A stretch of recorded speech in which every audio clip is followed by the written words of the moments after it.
Tito, capítulo 3, do verso 1 ao verso de número 8, diz assim o texto: Lembra-lhes que se sujeitem aos que governam, às autoridades, sejam obedientes, estejam prontos para toda boa obra.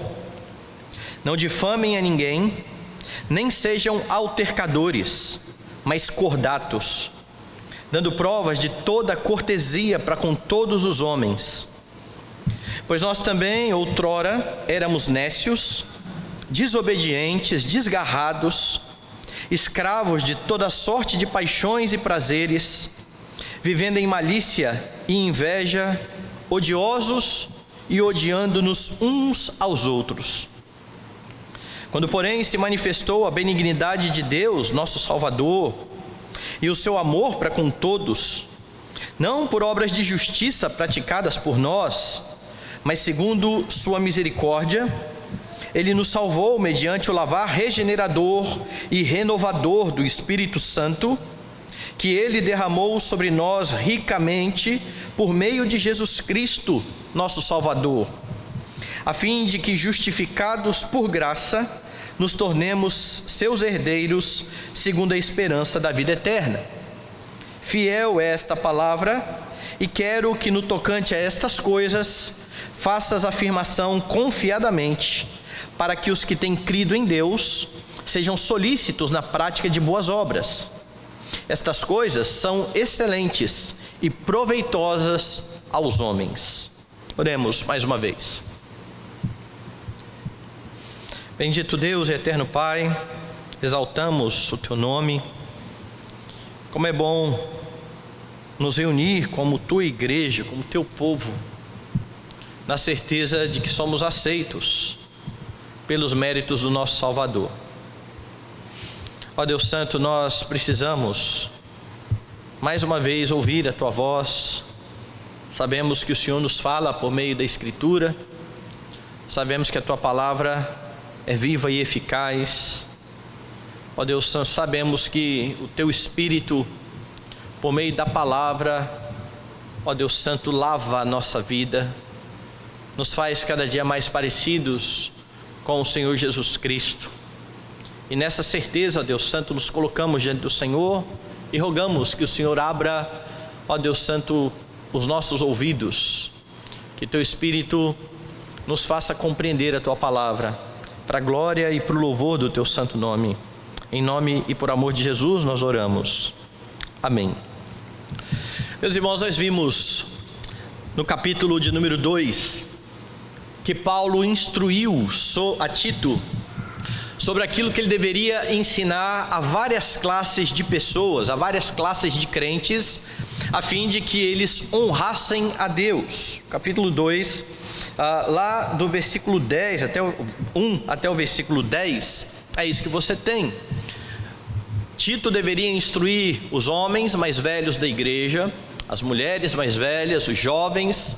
Ele deveria instruir os servos, e cada uma dessas pessoas, naquilo que foi chamado a fazer, deveria viver para a glória do Senhor e Salvador. Para isso, Tito precisaria instruir estas pessoas na sã doutrina, o que nos mostra que a prática cristã, ela está ligada intimamente à doutrina de Cristo, aquilo que Paulo chama de sã doutrina. Você entende, compreende a doutrina, e agora você vive de acordo com aquilo que você aprendeu para a glória de Deus. Afinal de contas, você não consegue viver aquilo que você não aprendeu. Toda a sua prática de vida está fundamentada naquilo que você sabe e naquilo que você de fato crê. E essa atitude era esperada dos crentes, pois, como afirmou Paulo, os crentes, eles estão sendo educados pela graça de Deus. E educados pela graça de Deus, Paulo demonstrou que eles poderiam então renegar as impiedades e as paixões da carne. Eles podiam, ou seja, abandonar o estilo de vida que eles tinham antes de Cristo, e eles poderiam viver no presente século de forma sensata, justa e piedosa. Tudo isso porque a graça de Deus estava então educando os crentes. No texto que nós lemos nessa noite, Paulo retorna ao ensino acerca do modo de vida dos cristãos. Ele continua o assunto, ele vai do versículo 1 até o versículo de número 11, tratando disso. E ele divide de duas formas, do versículo 1 até o versículo 8, você tem ordenanças de Paulo acerca daquilo que os crentes devem fazer. Dos versículos 9 a 11, daquilo que os crentes não deveriam fazer. Ou seja, na primeira parte, Paulo fala de forma positiva. Na segunda parte, Paulo fala de forma negativa. O que não deve ser feito, o que deve ser evitado. E hoje, o nosso foco está na primeira parte, naquilo que os crentes devem fazer para a glória de Deus. A Bíblia ensina, a Bíblia afirma que aqueles que são chamados por Cristo, eles precisam andar de modo digno do Evangelho. E aqui, nesse texto, você aprende sobre isso. É assim que precisa ser a sua vida. E o texto ensina que você deve, então, dar bom testemunho. Como é que você percebe isso nesse texto? Paulo vai demonstrar aqui que você deve dar bom testemunho efetuando boas obras. Veja os 2 primeiros versículos. Olha o que Paulo diz: lembra-lhes que se sujeitem aos que governam, às autoridades, sejam obedientes, estejam prontos para toda boa obra, não difamem a ninguém, nem sejam altercadores, mas cordatos, dando prova de toda cortesia para com todos os homens. Nesse texto, se você reparar bem, Paulo repete por 2 vezes a necessidade das boas obras na vida dos crentes. Ele fala isso no versículo 1 e ele fala isso no versículo 8, que foi o versículo que eu li aqui no final. No versículo 1, ele diz assim: estejam prontos para toda boa obra. Lá no versículo de número 8, ele diz que aqueles que têm crido em Deus sejam solícitos na prática das boas obras. E então Paulo está enfatizando isso. Lembre bem, boas obras para Paulo não tem a ver simplesmente com a questão da ação social. Nós falamos isso também pela manhã. Boas obras é o cumprimento da lei do Senhor. Estas são as boas obras que Deus preparou de antemão para que andássemos nelas. E Paulo então começa ordenando a Tito que lembre alguma coisa aos crentes. Tito deveria lembrar aos crentes de Creta que eles deveriam ou precisavam estar sujeitos às autoridades. Isso demonstra que Paulo já havia falado aos crentes de Creta sobre esse assunto. Não era um assunto que a igreja ignorava, não era uma novidade para a igreja. Eles já haviam recebido este ensino e agora, quando Tito está em Creta para colocar em ordem a igreja, para estabelecer a liderança, para confrontar o ensino dos falsos mestres, Tito precisa lembrar os crentes que eles precisam estar sujeitos às autoridades. Os crentes precisam ser lembrados disso, porque apesar da sua pátria estar nos céus, não é isso que a Escritura diz? A nossa pátria é uma pátria celestial. Enquanto os crentes vivem aqui debaixo do sol, enquanto você viver nesse mundo, você estará debaixo das autoridades que Deus constitui sobre a sua vida nas várias esferas. Você terá autoridade na esfera familiar, você estará sob autoridade. Você estará sob autoridade na esfera do governo. Você estará sob autoridade na esfera da igreja. Onde quer que nós estejamos, nós estamos muitas vezes debaixo de autoridade. E os crentes precisam se lembrar isso. Eles precisam se sujeitar a estas autoridades. A razão é aquela que Paulo estabelece lá na epístola aos Romanos. Não existe autoridade que não seja instituída por Deus. E é bom lembrar que no tempo em que Paulo escreveu isso aos Romanos, a autoridade era Nero. Alguém que fez mal à igreja, alguém que perseguiu a igreja do Senhor. E Paulo diz que não existe autoridade que não seja instituída por Deus. É claro que essa sujeição à autoridade, ela tem um limite. Ela está limitada pela palavra de Deus. Ou seja, se uma autoridade ordena que você faça alguma coisa contrária àquilo que a Escritura diz, ou se uma autoridade ordenar que você peque contra o Senhor, aí sim o crente precisa se opor à autoridade. Neste momento, nós nos colocamos contra qualquer tipo de autoridade, quer sejam os filhos diante dos seus pais, quer sejam os cidadãos diante dos governos, quer sejam os crentes da igreja em relação aos seus pastores. Se as ordens envolvem o pecado, é preciso que essas ordens sejam colocadas de lado, rejeitadas.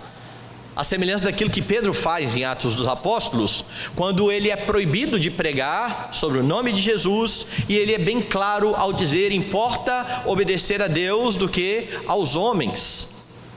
Mas se as autoridades não estiverem fazendo com que os crentes pequem, elas precisam ser obedecidas. Daí então Paulo dizer: lembre aos crentes, ou lembra-lhes que eles se sujeitem aos que governam, as autoridades. E é muito importante entender esse princípio. Os crentes precisam estar bem firmados a respeito desse princípio, porque como cristão, você é chamado para obedecer à autoridade, e o seu bom testemunho depende disso.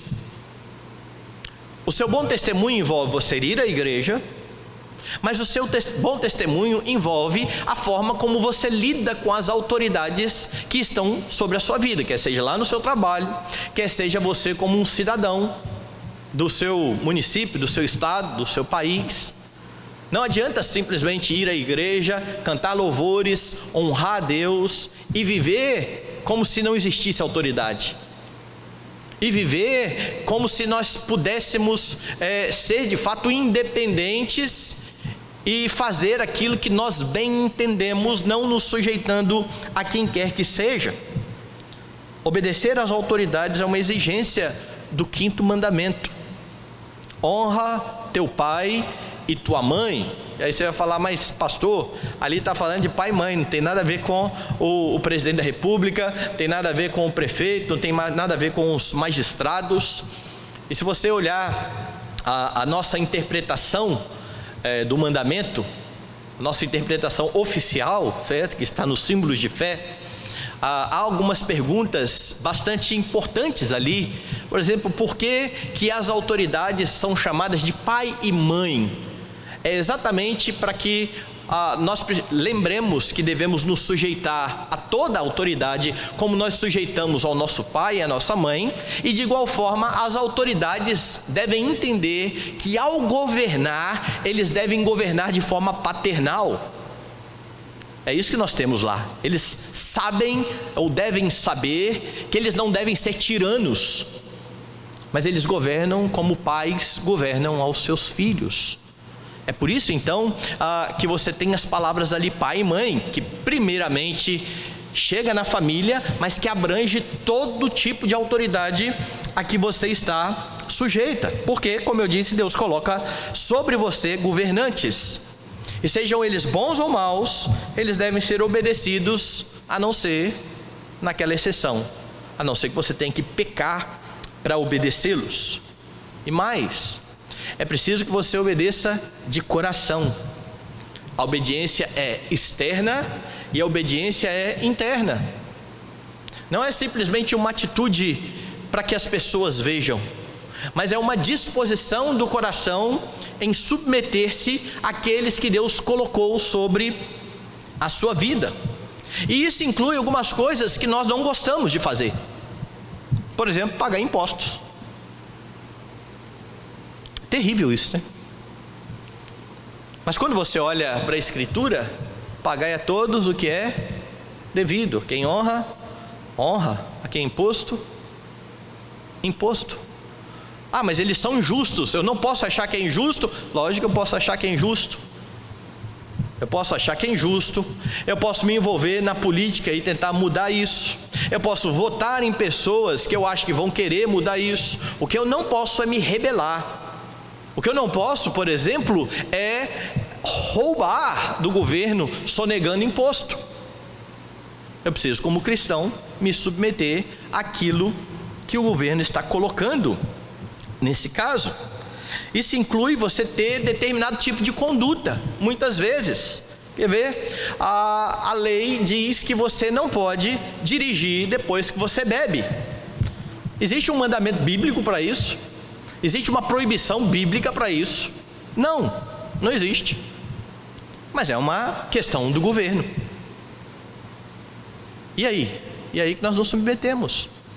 Não há pecado nisso. E nós nos submetemos a esse tipo de conduta. As leis muitas vezes dizem que você precisa respeitar um certo limite de velocidade nas rodovias. Ah, mas eu não concordo. Mas existe. E você não estará pecando se você andar dentro da velocidade. E por amor a Deus, nós nos submetemos às leis que não são injustas e que não nos fazem pecar, que não nos levam a desonrar a Deus. Veja que eu estou aqui no âmbito da questão de conduta, mas daquilo que não vai nos fazer pecar contra o Senhor. Comentando esse texto, William Hendrickson chega a dizer o seguinte: ele diz que sempre que os crentes deparam com uma necessidade, como epidemias, guerras, conflagrações, os crentes devem dispor-se a mostrar seu bom espírito em completa cooperação com o governo que os protege. Ah, mas isso significa que às vezes eu vou ter que usar máscara para entrar em lugar público? Sim. Qual é o pecado disso? Não há. O governo não está nos mandando pecar. É diferente se o governo disser: vocês não podem cultuar a Deus. Opa, pera lá. Importa obedecer a Deus que aos homens. Se o governo quiser mexer no culto, interferir no culto e dizer: vocês podem até se reunir, mas o culto não pode passar de 20 minutos. O problema é do governo. Importa obedecer a Deus do que aos homens. Mas para vocês reunirem, vocês precisam obedecer às leis sanitárias. Ok. Ah, mas eu nem concordo que está acontecendo isso, que tem vírus, que não tem vírus. Nós não somos chamados a discutir essas coisas. Nós somos chamados a cooperar com o governo. Essa é uma obediência. É por isso que você precisa entender muito bem isso aqui que Paulo está dizendo. Lembra-lhes que se sujeitem às autoridades. Porque não é uma questão do que eu quero, do que eu acho. Eu não sou autoridade, eu não sou do governo. No máximo, eu fui colocado como autoridade junto com o conselho na igreja. Eu fui colocado como autoridade pelo Senhor na minha casa. Mas eu não sou um governante. E eu preciso respeitar exatamente essas esferas, ainda que muitas vezes eu questione. Como é que você tem se portado diante daqueles que são autoridade na sua vida? Você tem sido coerente? Quando você exige que aqueles que estão debaixo do seu comando se submetam, estes estão vendo em você submissão às autoridades? Nós precisamos ser coerentes, e isso tem a ver com estar pronto para toda boa obra. Como é que vocês, como filhos que aqui estão, se colocam em relação aos seus pais e na autoridade dos seus pais? Vocês obedecem aos seus pais de coração, ou vocês obedecem porque tem que obedecer, porque tem medo de algum castigo, tem medo de alguma sanção? Como é que vocês têm se portado? Membros da igreja, como é que vocês têm se portado diante das autoridades?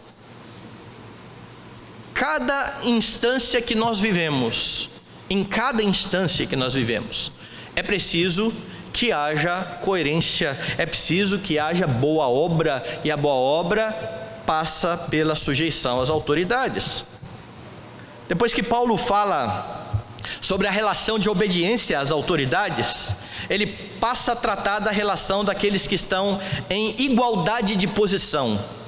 E aqui é bom você lembrar um pouquinho mais do nosso ensino confessional, porque o nosso ensino confessional sobre o 5º mandamento, como eu disse, trata as autoridades são chamadas de pai e mãe, como superiores.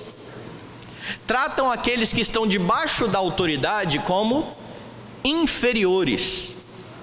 E tratam aqueles todos que estão debaixo da mesma autoridade como iguais.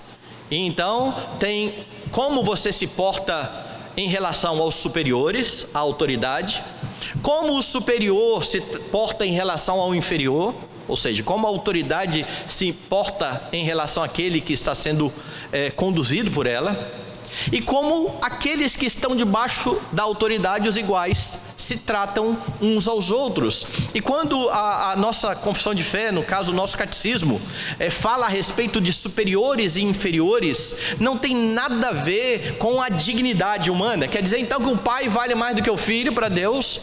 Quer dizer que um prefeito vale mais do que um cidadão para Deus? Não, não tem nada a ver com isso. Tem a ver com as nossas relações de hierarquia que o Senhor tem colocado. A palavra superior e inferior é só para demonstrar quem é que está comandando e quem é que está em submissão. Simplesmente isso, ok? E pensando nisso, então, veja como que Paulo exemplifica agora o testemunho cristão em relação ao próximo. Porque ele começa lá no versículo 1 dizendo: lembra-lhes que se sujeitem aos que governam, as autoridades. Sejam obedientes e estejam prontos para toda boa obra. E agora então ele expande o conceito: não difamem a ninguém. Ou seja, agora não é só a relação com a autoridade que está na questão. Não difamem a ninguém. Diz mais no verso 3, no verso 2: nem sejam altercadores, mas cordatos, dando provas de toda a cortesia para com todos os homens.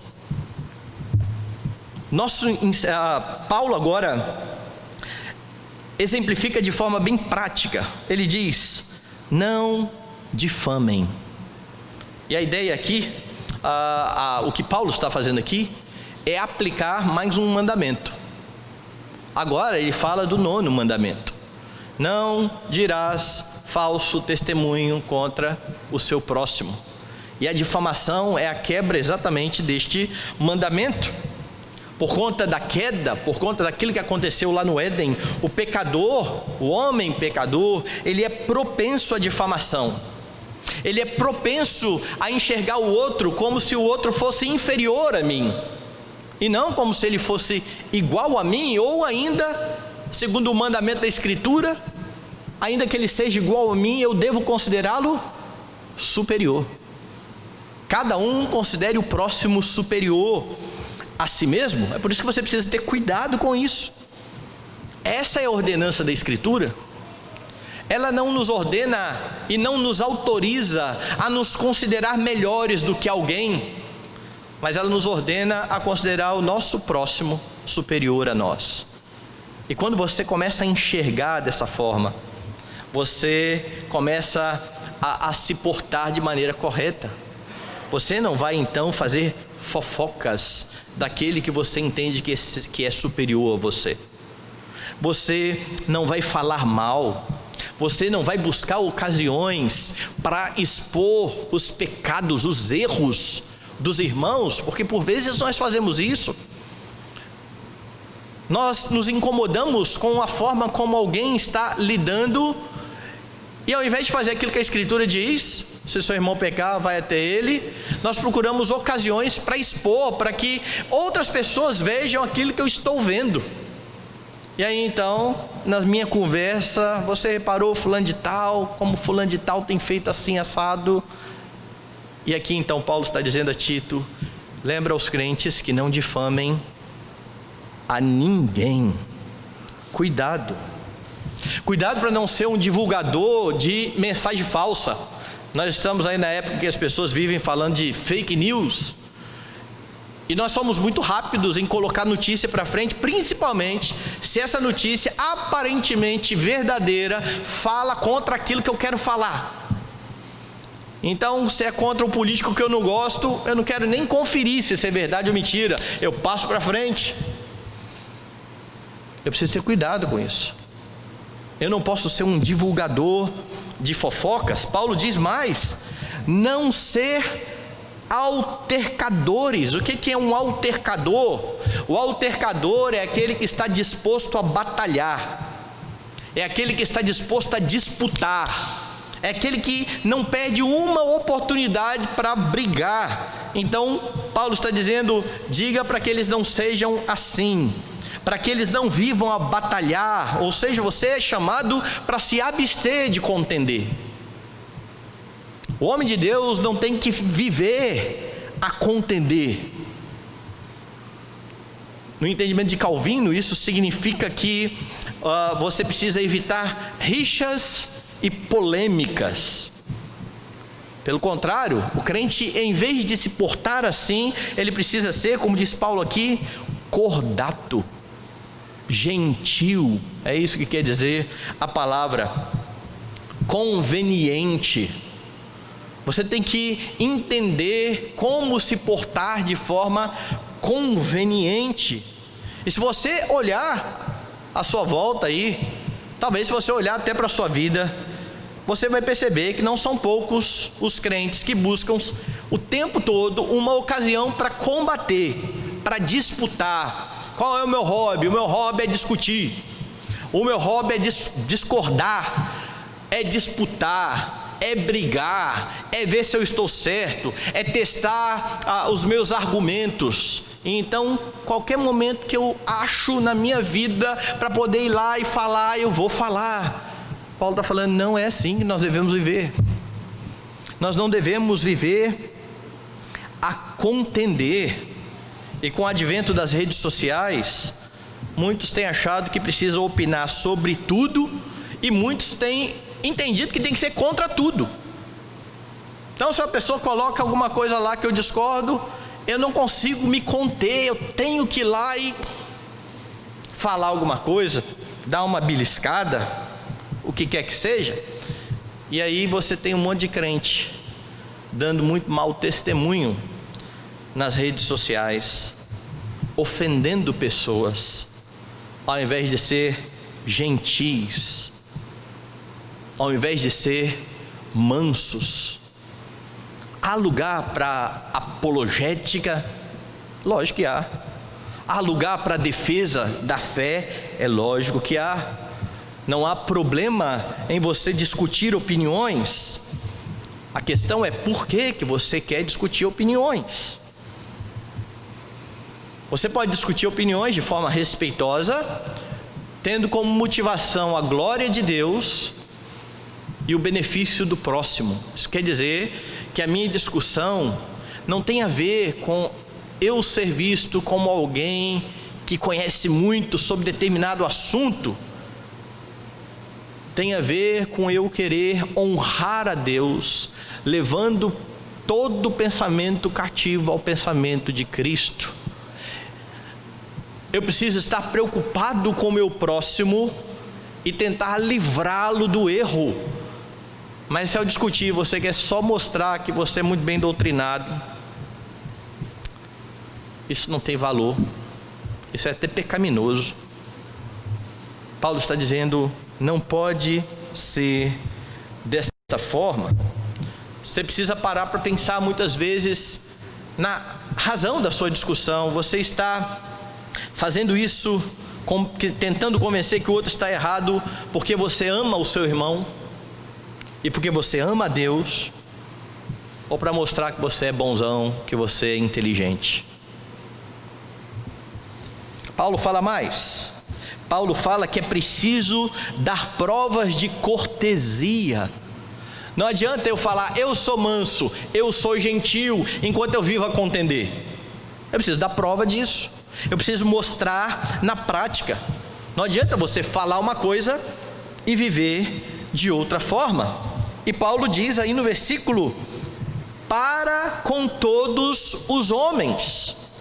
Essas atitudes a serem tomadas, elas não envolvem os irmãos da minha igreja, elas não envolvem os reformados. Não, nós somos gentis e cordados com os pentecostais, nós somos gentis e cordados com os dispensacionalistas, Nós somos gentis e cordatos com os arminianos. Nós não ofendemos pessoas. Nós podemos até discutir ideias. E ao discutir, como eu disse, precisa ser por entender que Deus vai ser honrado e que os irmãos serão edificados. Mas não é só para o meu grupinho, é para todos os homens. E entenda como que isso aqui é importante. Há pessoas que só tratam bem aqueles que são da mesma classe social. Então você tem a relação do superior com o inferior, de um patrão com um empregado. Eu não vou tratar bem meu empregado, ele é o meu empregado, eu sou superior a ele. Não.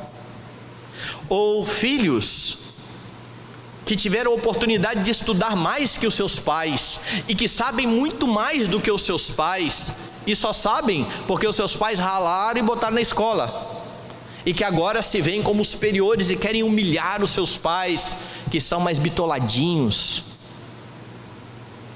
mas com os seus amigos eles tratam de forma cordial. Meu pai eu não tenho porquê, meu pai é muito bronco, ele é muito limitado.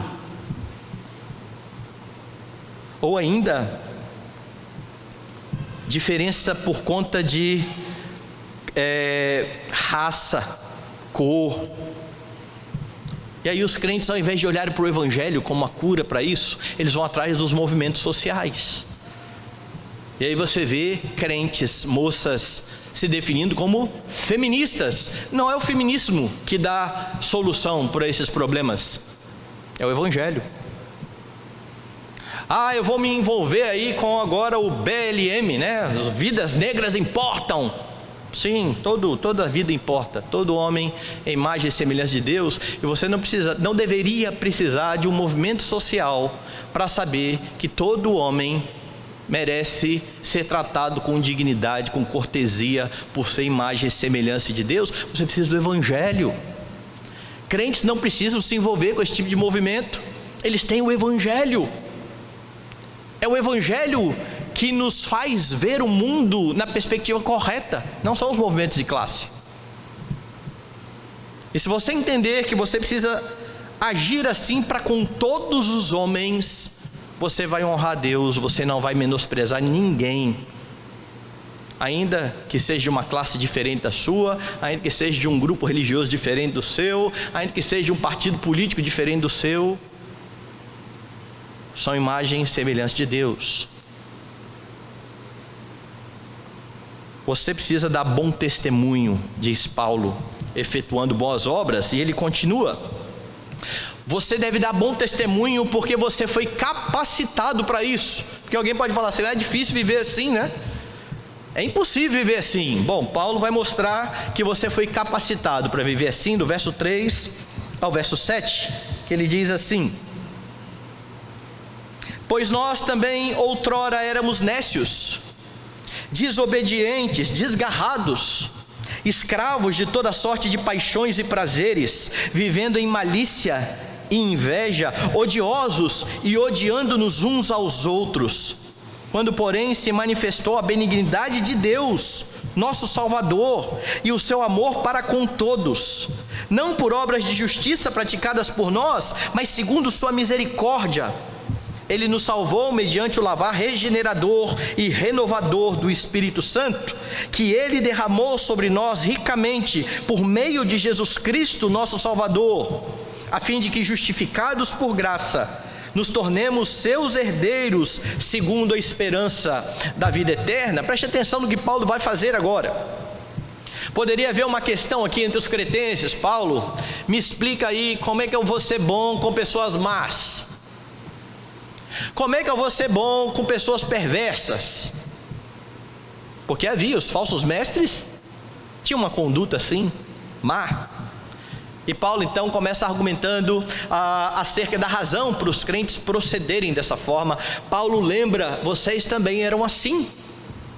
É isso que ele está dizendo aí no verso 3. Pois nós também outrora éramos assim. É como se Paulo estivesse dizendo assim: você está esquecendo como você era? E isso é importante lembrar, principalmente para aqueles que começam a descobrir a doutrina E aí, em um mês que ele está estudando a boa doutrina, e começa a falar: porque vocês são meio burros, né? Vocês não entendem nada, vocês não lêem a Bíblia. Outrora você era assim também. Não esqueça disso. Mas no caso, Paulo está dizendo: em outro tempo vocês se portavam dessa forma, porque sem Cristo todos os homens estão na mesma condição. Todos eles são tolos, são nécios. Por causa disso eles não obedecem ao Senhor. Porque são nécios e não obedecem ao Senhor, eles estão, diz Paulo, desgarrados, perdidos. Eles vivem em desobediência a Deus, e pior, eles vivem escravos dos desejos do seu coração. Eles agem conforme o seu coração. Paulo está dizendo: olha, trate cordialmente estes, e lembre que você já esteve nessa situação, você já foi assim. Você também já foi escravo dos seus prazeres. Você também já teve o desejo de injuriar a outros, que é a palavra traduzida aqui por malícia no texto. Vocês também já foram invejosos, detestáveis, é isso que significa a palavra odioso aí. Vocês também se odiavam mutuamente. Vocês não estavam em situação muito melhor do que essa, não. Então tratem a todos com dignidade, porque vocês já estiveram nessa situação. Paulo quer mostrar aos crentes, deixar bem claro aos crentes de Creta, que em outro tempo eles também agiam dessa forma. Eles também eram como os demais homens, que agora eles são chamados a servir por amor, para a glória de Deus, para que o Evangelho seja manifesto, dando seu bom testemunho. Você tem plena consciência de qual era a sua situação antes de Cristo? Você tem plena consciência daquilo que você foi livrado? É por causa de Cristo, é por causa da obra do Senhor, que você não está mais sujeito aos desejos do seu coração, ou pode não estar sujeito. Você pode lutar contra isso. Paulo já tinha dito isso. A graça está educando para que você renegue a impiedade. Cristo dá a você forças para que você viva dessa forma e rejeite os desejos do seu coração. Cristo dá a você forças para que você lute contra o pecado. Não é porque você é melhor do que algum outro que está lá fora. É porque o Senhor tem agido na sua vida. É porque o Senhor tem executado essa boa obra na sua vida. E por causa disso você pode amar até mesmo aqueles que perseguem a você. É por isso que Jesus pode dar essa ordenança de amar os inimigos. Você pode estar contente em toda e qualquer situação. Você pode viver satisfeito com aquilo que o Senhor tem feito na sua vida. Você não precisa mais ser um invejoso. Antes você era. Então quando Paulo demonstra isso, ele está tentando fazer os crentes caírem em si, dizendo: a nova situação de vocês é muito boa, né? Se alguém está em Cristo, nova criatura é, as coisas velhas se passaram. Mas Paulo está dizendo: não se esqueça, vocês já foram assim. Não se portem como se vocês fossem superiores. Você agora tem a sabedoria de Cristo. Você não precisa ser mais um tolo, um nécio. Você tem a Escritura, a palavra de Deus bendita, a lâmpada para o seu pé, a luz para o seu caminho, que mostra de fato o caminho piedoso por onde você deve andar. Outrora éramos nécios. Paulo começa falando da razão, e aí então ele mostra que a diferença entre os crentes e os ímpios, ela foi estabelecida quando os crentes foram alcançados pela graça de Deus. Veja o versículo 4. Quando, porém, e essas palavras são maravilhosas aqui, éramos tolos, éramos nécios, estávamos desgarrados, quando, porém, se manifestou a benignidade de Deus, nosso Salvador, e o seu amor para com todos, não por obras de justiça praticadas por nós, mas segundo sua misericórdia, ele nos salvou mediante o lavar regenerador e renovador do Espírito Santo. Paulo quer deixar bem claro que esse bom testemunho agora exigido dos crentes, ele é plenamente possível, não por causa dos crentes em si, mas por causa daquele que lavou os crentes, salvou, regenerou, pagou o preço da dívida. É por causa da obra de Cristo em favor dos crentes. E se Deus então exige que os seus filhos deem bom testemunho, é porque Ele enviou o seu Filho para, por meio da obra do Filho, fazer com que crentes andem em integridade de vida, em novidade de vida, de forma digna do Evangelho. Foi a bondade manifestada de Deus, salvando os crentes, mudando os crentes, lavando os crentes pelo Espírito Santo, como nós vimos aqui no versículo 5. E aqui Paulo faz uma ligação interessante. Você que está em Cristo pode e deve realizar boas obras, porque Cristo já realizou uma boa obra em seu favor. Ele consumou toda a obra que o Pai determinou para que ele fizesse. E aí você precisa lembrar que Deus o amou não porque você praticou algum tipo de justiça, não porque você fosse diferente deles. Daí então Paulo lembrar, olha, outrora nós estávamos nessa condição, nós não éramos diferentes. A sua condição hoje não é por causa do que você fez, é por causa do que Cristo fez. Veja o versículo 6. Que Ele derramou sobre nós ricamente por meio de Jesus Cristo, nosso Salvador. E agora Paulo quer arrancar do coração do crente qualquer tipo de orgulho que leve o crente a se achar melhor do que aqueles que estão sem Cristo. Não foram as suas obras, foi a obra de Cristo, foi a graça de Cristo,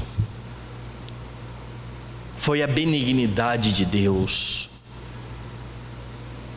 Você não se lavou, você foi lavado pelo Espírito de Deus.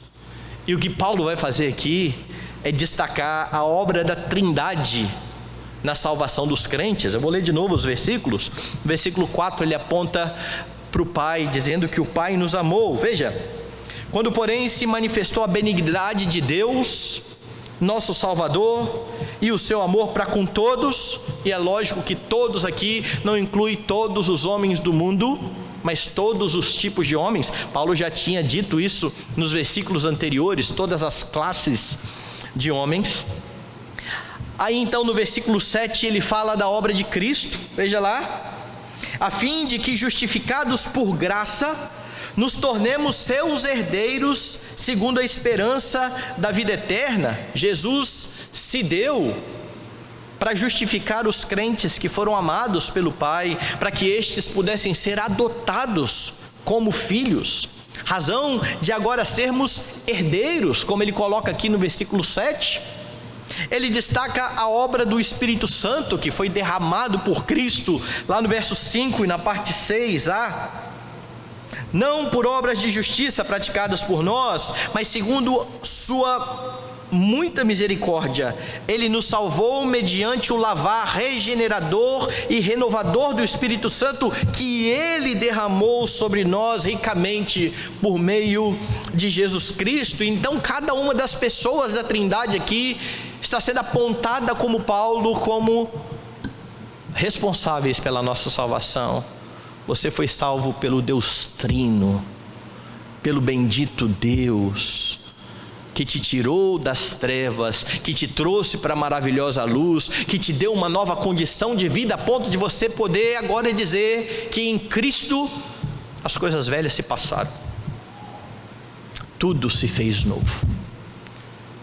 E essa novidade de vida e essa perspectiva nova de vida não é por você, pela sua inteligência, por você ser melhor do que alguém, mas porque Deus amou os seus, deu o Filho para morrer pelos seus, e enviou o Espírito a fim de atrair os seus. A fé, você já pensou nisso? A Trindade Santa, bendita, está trabalhando a seu favor.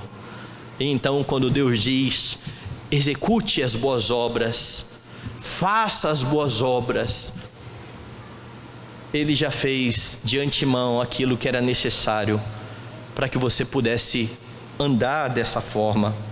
Ele não está pedindo nada que seja impossível a você, porque toda obra necessária para a sua salvação, para a sua santificação, foi realizada plenamente pelo Trino Deus.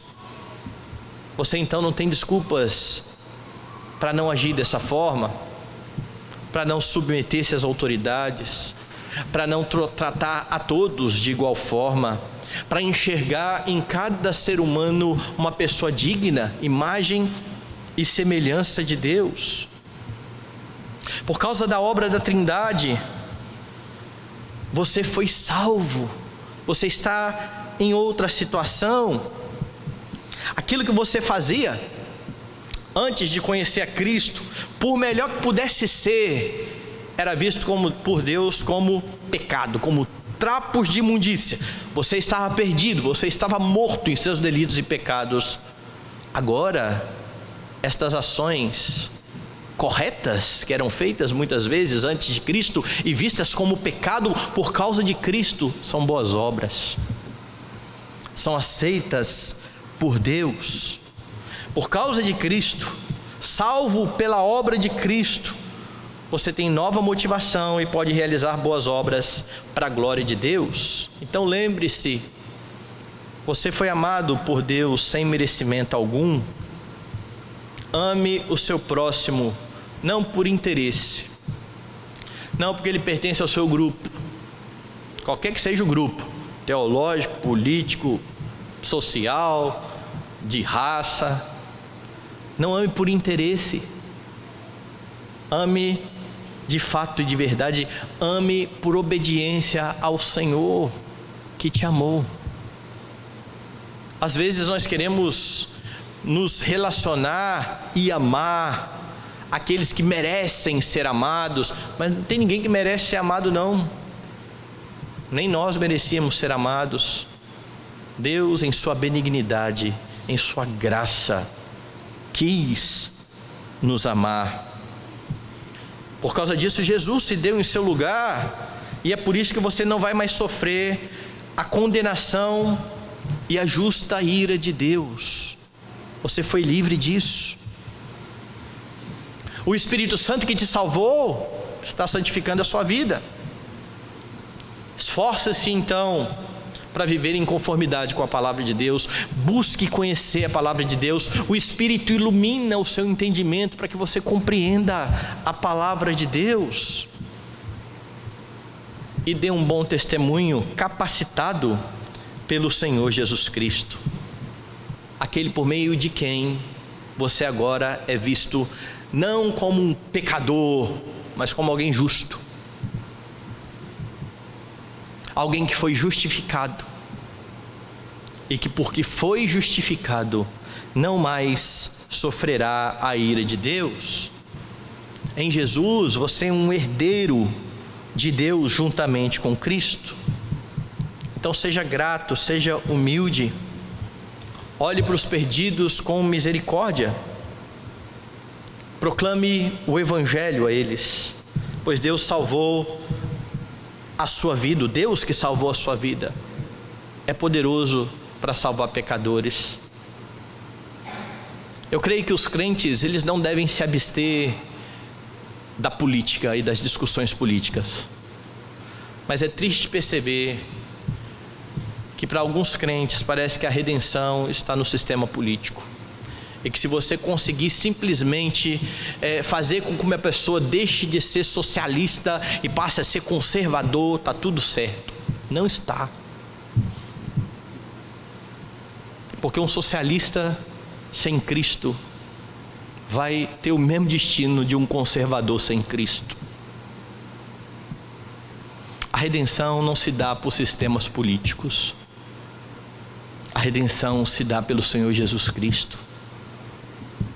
Olhe com misericórdia, proclame a Cristo, exalte a Cristo. E lembre que aquele que te salvou é poderoso para salvar outros pecadores.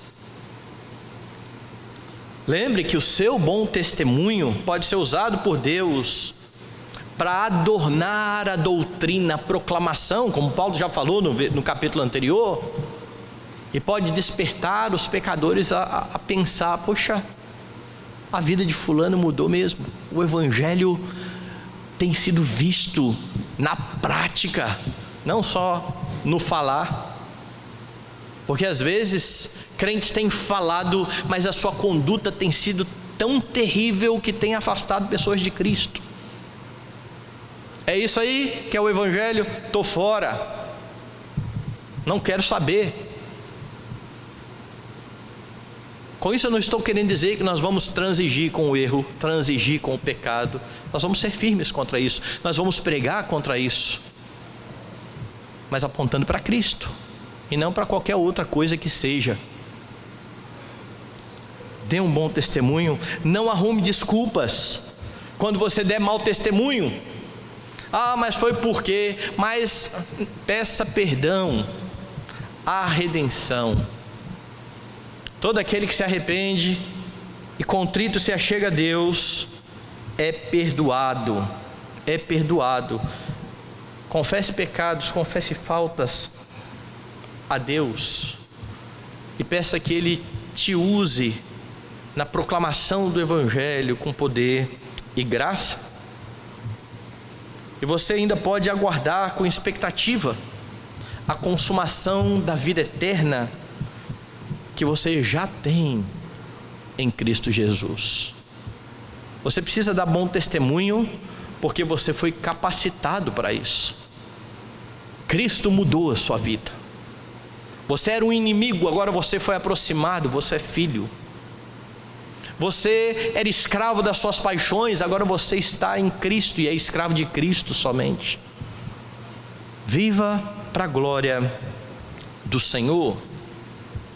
Paulo encerra no versículo 8, essa parte aqui no versículo 8, afirmando a Tito que a palavra que ele havia anunciado, ou seja, tudo isso que ele falou a respeito da obra do Senhor Jesus Cristo na vida dos crentes, era fiel, e que Tito deveria ter plena convicção dessa verdade.